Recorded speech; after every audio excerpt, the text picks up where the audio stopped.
নমস্কার বন্ধুরা, সামনেই 25শে বৈশাখ। তাই আমার আগে এই রবীন্দ্রনাথ ঠাকুরটা বোতল দিয়েই বানানো ছিল, তাই ভাবলাম একটা এইরকম ট্রাইবাল একটা বাউল বানাই। এটাকে ফুলদানি হিসেবেও ব্যবহার করা যাবে। আমি এই বোতলটা রাস্তা থেকে খুঁজে পেয়েছি, তারপর সেটাকে ধুয়ে আমি কালার করে নিয়েছি। তারপর তার মধ্যে একে এরকম ক্লে দিয়ে একটা বানিয়ে নিয়েছি ট্রাইবাল, যে আদিবাসী ওগুলো হয়।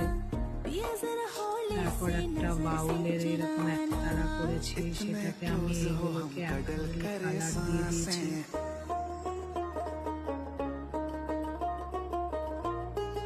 এই জিনিসটা কেমন হয়েছে আপনারা জানাবেন।